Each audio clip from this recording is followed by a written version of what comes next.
হিন্দু ধর্ম অনুযায়ী দৈনন্দিন জীবনের সাধারণ কিছু ঘটনা লক্ষ্মীর অসন্তোষের ইঙ্গিত দেয়। বারবার এই ঘটনাগুলি ঘটলে বুঝতে হবে যে ধনদেবী আপনার প্রতি ক্ষুব্ধ হয়েছেন। হিন্দু ধর্মে লক্ষ্মীকে ধন ঐশ্বর্যের দেবী হিসাবে চিহ্নিত করা হয়েছে। লক্ষ্মীর পুজো করলে লক্ষ্মী তুষ্ট থাকলে আর্থিক সমৃদ্ধি লাভ করা যায়। তবে অনেক সময় যথাযথ পরিশ্রম সত্ত্বেও ব্যক্তি কাঙ্ক্ষিত সাফল্য ও সমৃদ্ধি লাভ করতে পারে না। অনেক সময় অর্থ লাভ বা অর্থ উপার্জনের পথ অবরুদ্ধ হয়। দৈনন্দিন জীবনযাপনের জন্য টাকা ধার নেওয়ার প্রয়োজনীয়তা দেখা দেয়। তখন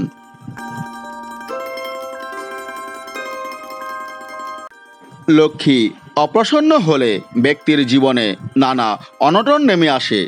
ধনদেবী রুষ্ট হলে নানান ধরনের ইঙ্গিত পাওয়া যায়।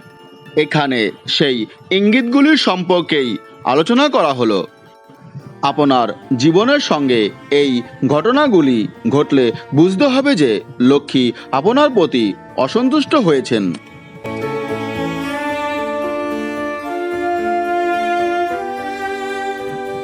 শাস্ত্রমতে বারবার সোনা বা রূপ গহনা হারিয়ে গেলে বুঝতে হবে যে লক্ষ্মী আপনার ওপর রুষ্ট আছেন। সোনা রূপকে লক্ষ্মীর সঙ্গে সম্পর্কযুক্ত বলে মনে করা হয়। তাই বারবার অলংকার হারিয়ে গেলে বুঝতে হবে যে ধনদেবী আপনার প্রতি রুষ্ট হয়েছেন।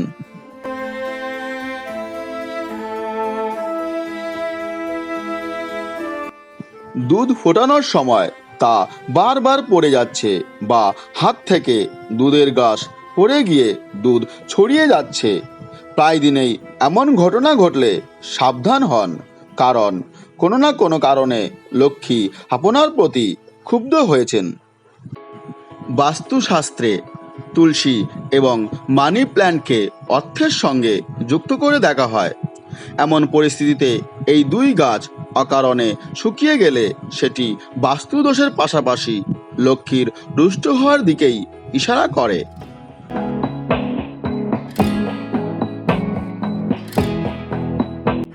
লাগাতার আর্থিক লোকসান হলে বুঝতে হবে যে লক্ষ্মী আপনার ওপর রুষ্ট হয়েছেন।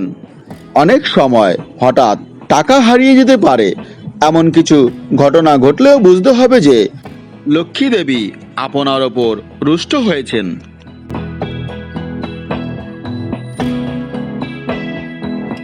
লক্ষ্মী রুষ্ট হলে আবেগপ্রবণ দিক দিয়েও দুর্বল হয়ে পড়ে ব্যক্তি। পরিবারের সুখ শান্তি থাকে না। ছোটখাটো কথায় ঝগড়া বিবাদ লেগেই থাকে।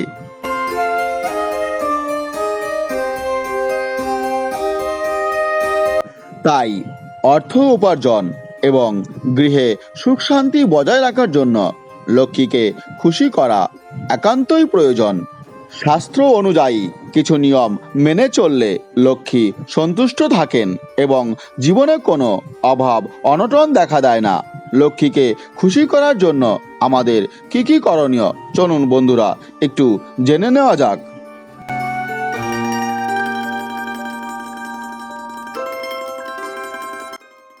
যে বাড়িতে নিয়মিত পরিষ্কার পরিচ্ছন্ন করা হয় সেখানে লক্ষ্মী বসবাস করেন।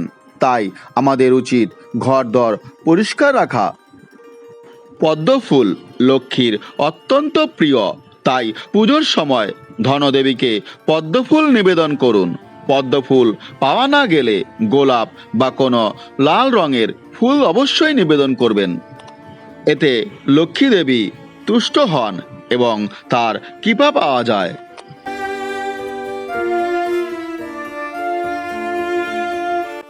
শঙ্খধ্বনি লক্ষ্মীর অতি প্রিয়। বাড়িতে শঙ্খ রাখলে ও নিয়মিত বাজালে বাস্তুদোষ যেমন দূর হয় তেমনি লক্ষ্মীর কৃপাও পাওয়া যায়।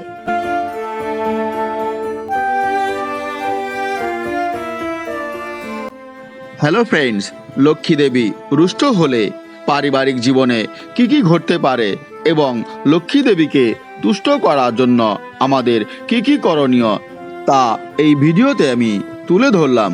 ভিডিওটি যদি ভালো লেগে থাকে তাহলে অবশ্যই লাইক, শেয়ার এবং কমেন্ট করবেন।